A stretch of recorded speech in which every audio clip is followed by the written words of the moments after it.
Hello friends, we are live now. और आज हम पॉलिटिक्स में टॉप 50 क्वेश्चन जो हमारे एग्जाम में बार बार रिपीट होते हैं, इन क्वेश्चंस को आज हम समझेंगे।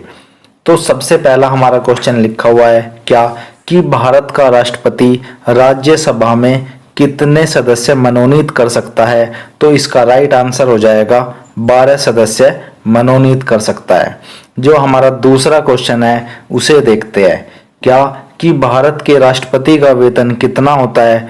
तो जो इसका राइट आंसर हो जाएगा भारत के राष्ट्रपति का वेतन 5 लाख रुपए मंथली। जी हाँ, 5 लाख रुपए मंथली ये होगी हमारे राष्ट्रपति की सैलरी। अब जो हमारा थर्ड क्वेश्चन है इसे देखते हैं कि किसी राज्य में राष्ट्रपति शासन कितने समय के लिए रह सकता है।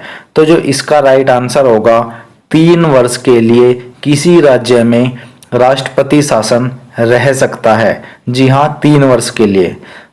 फोर्थ क्वेश्चन है राज्य में राष्ट्रपति शासन की घोषणा कौन करता है। तो राष्ट्रपति राज्य में राष्ट्रपति शासन की घोषणा करता है। नेक्स्ट क्वेश्चन है राष्ट्रपति चुनाव के लिए प्रस्तावक एवं अनुमोदकों की संख्या कितनी होती है। तो 50-50 यानी कि 50% इधर और 50% उधर। नेक्स्ट क्वेश्चन है भारत में किसके चुनाव में अनुपातिक प्रतिनिधित्व चुनाव प्रणाली अपनाई जाती है। तो इसका आंसर होगा राष्ट्रपति के चुनाव में। कि किसने वर्ष 1922 में यह मांग करी कि भारत के संविधान की संरचना हेतु गोलमेज सम्मेलन बुलाना चाहिए। तो मोतीलाल नेहरू ने इसकी मांग करी। नेक्स्ट क्वेश्चन है कि भारत के राष्ट्रपति की मर्जी तक किसी राज्य में अपने पद पर कौन रह सकता है। तो जो इसका राइट आंसर होगा राज्यपाल। राज्यपाल राष्ट्रपति की मर्जी तक अपने पद पर बना रह सकता है। नेक्स्ट क्वेश्चन है कि राष्ट्रपति किस सूची के विषय पर अध्यादेश जारी कर सकता है। तो ये 2 सूचियों पर अध्यादेश जारी करेगा, पहला संघ और दूसरा होगा समवर्ती सूची। तो राइट आंसर संघ व समवर्ती सूची। नेक्स्ट क्वेश्चन पहली बार राष्ट्रपति शासन कब लागू हुआ। तो 20 जुलाई 1951 को पहली बार भारत देश में राष्ट्रपति शासन लागू हुआ। नेक्स्ट क्वेश्चन भारतीय संविधान के अनुसार भारत का राष्ट्रपति किस राज्य का क्या होता है। भारतीय संविधान के अनुसार भारत का राष्ट्रपति राज्य का संवैधानिक अध्यक्ष होता है। भारत के राष्ट्रपति का चुनाव कैसे होता है। तो जो इसका राइट आंसर होगा अप्रत्यक्ष रूप से। राष्ट्रपति किस सूची के विषय पर अध्यादेश जारी कर सकता है। तो संघ व समवर्ती सूची विषय पर राष्ट्रपति अध्यादेश जारी कर सकता है। जब तक विधेयक को संसद में प्रस्तुत किया जाता है तो किसकी अनुमति के बाद वह अधिनियम बन जाता है। तो राष्ट्रपति की अनुमति के बाद अधिनियम बन जाता है। भारत के राष्ट्रपति का चुनाव कौन संचालित करता है। तो निर्वाचन आयोग भारत के राष्ट्रपति का चुनाव संचालित करता है। राष्ट्रपति के चुनाव संबंधी मामले सुप्रीम कोर्ट में भेजे जाते हैं, उच्चतम न्यायालय या सर्वोच्च न्यायालय। भारत के राष्ट्रपति का चुनाव 5 वर्ष के लिए होता है, 5 ईयर। राष्ट्रपति को उसके पद से कैसे हटाया जा सकता है।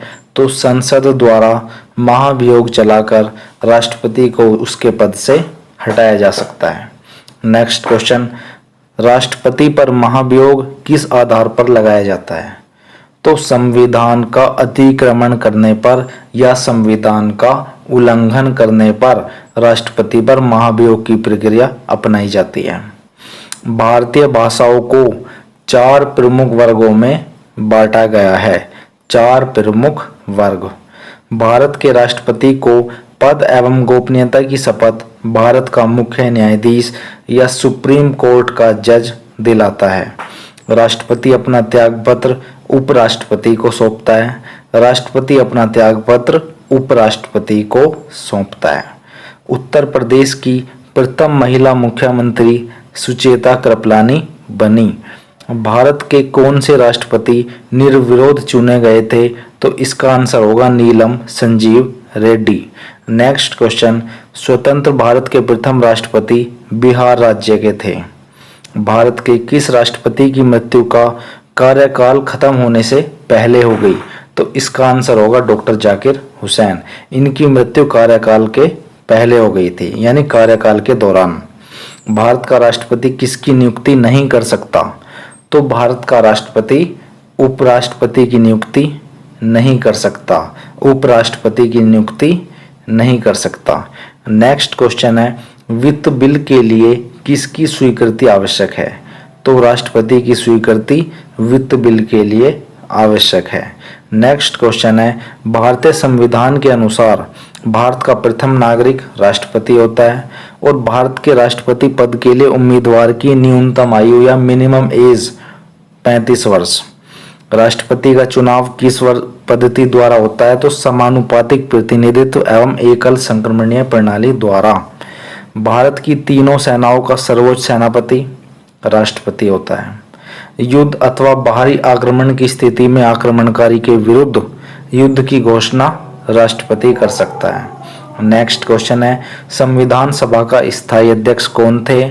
बहुत इंपॉर्टेंट क्वेश्चन, बहुत बार आ चुका है, डॉक्टर राजेंद्र प्रसाद। भारत के प्रथम राष्ट्रपति डॉक्टर राजेंद्र प्रसाद का चुनाव कैसे हुआ? तो संविधान सभा द्वारा भारत के प्रथम राष्ट्रपति डॉक्टर राजेंद्र प्रसाद का चुनाव हुआ। भारत के राष्ट्रपति ने किस मामले में वीटो शक्ति का प्रयोग किया था? तो जो मामला था, क्या भारतीय डाकघर अधिनियम के मामले में वीटो शक्ति का प्रयोग किया। भारत के राष्ट्रपति व उपराष्ट्रपति की अनुपस्थिति में कार्यभार कौन ग्रहण करते हैं? तो सुप्रीम कोर्ट के जज या सर्वोच्च न्यायालय के मुख्य न्यायाधीश। भारत का संवैधानिक अध्यक्ष राष्ट्रपति होता है। भारत का संवैधानिक अध्यक्ष राष्ट्रपति होता है। अध्यादेश जारी करने का अधिकार राष्ट्रपति का कौन सा अधिकार है? एक विधायी अधिकार है। क्या एक विधायी अधिकार है? भारत का राष्ट्रपति किसके द्वारा चुना जाता है? ये क्वेश्चन कई बार हमारे एग्जाम में आ चुका है। क्या कि भारत का राष्ट्रपति किसके द्वारा चुना जाता है? तो सांसदों व विधानमंडल व विधानसभा सदस्यों द्वारा, सांसद और विधानसभा सदस्य। नेक्स्ट क्वेश्चन, श्रीमती प्रतिभा पाटिल भारतीय गणतंत्र में कौन सी राष्ट्रपति बनी थी? 12वीं। कौन से राष्ट्रपति 2 बार राष्ट्रपति चुने गए? डॉक्टर राजेंद्र प्रसाद 2 बार राष्ट्रपति चुने गए, वो भी लगातार। लोकसभा व राज्यसभा में राष्ट्रपति कुल कितने सदस्य मनोनीत कर सकता है? लोकसभा व राज्यसभा में राष्ट्रपति टोटल कितने मनोनीत करेगा? तो इसकी संख्या होगी 14। नेक्स्ट क्वेश्चन है, भारत के राष्ट्रपति को कौन सलाह देता है? तो संघीय मंत्री परिषद भारत के राष्ट्रपति को सलाह देता है, संघीय मंत्री परिषद। नेक्स्ट क्वेश्चन है, संघीय मंत्री परिषद से त्यागपत्र देने वाले प्रथम मंत्री कौन थे? श्यामा प्रसाद मुखर्जी संघीय मंत्री परिषद से त्याग पत्र देने वाले पहले मंत्री थे। नेक्स्ट क्वेश्चन, किस विधेयक को राष्ट्रपति पुनर्विचार के लिए नहीं लौटाता? तो धन विधेयक जो होता है उसे राष्ट्रपति लौटा नहीं सकता, किसके? पुनर्विचार के लिए। नेक्स्ट क्वेश्चन है, भारत के राष्ट्रपति की तुलना किस देश के सम्राट से की जा सकती है? तो जो इसका राइट आंसर क्या हो जाएगा? ब्रिटेन के सम्राट से। जी हाँ, ब्रिटेन के सम्राट से भारत के राष्ट्रपति की तुलना की जा सकती है। किसी भौगोलिक क्षेत्र को अनुसूचित क्षेत्र घोषित करने का अधिकार राष्ट्रपति को है। भारत की कार्यपालिका का अध्यक्ष कौन होता है? ये क्वेश्चन भी कई बार हमारे एग्जाम में आ चुका है। क्या कि भारत की कार्यपालिका का अध्यक्ष कौन होता है? तो जो इसका आंसर हो जाएगा क्या? राष्ट्रपति। राष्ट्रपति भारत की कार्यपालिका का एक अध्यक्ष होता है। लास्ट क्वेश्चन है, योजना आयोग एवं मंत्री परिषद का अध्यक्ष कौन होता है? योजना आयोग, जिसे अब नीति आयोग के नाम से जाना जाता है, तो हम कह सकते हैं कि नीति आयोग और मंत्री परिषद का अध्यक्ष। तो इसका सिर्फ एक जवाब होगा, प्रधानमंत्री। जी हाँ, प्रधानमंत्री नीति आयोग और मंत्री परिषद का अध्यक्ष होता है, प्रधानमंत्री। तो फ्रेंड्स, आप हमारे इस चैनल को सब्सक्राइब जरूर करें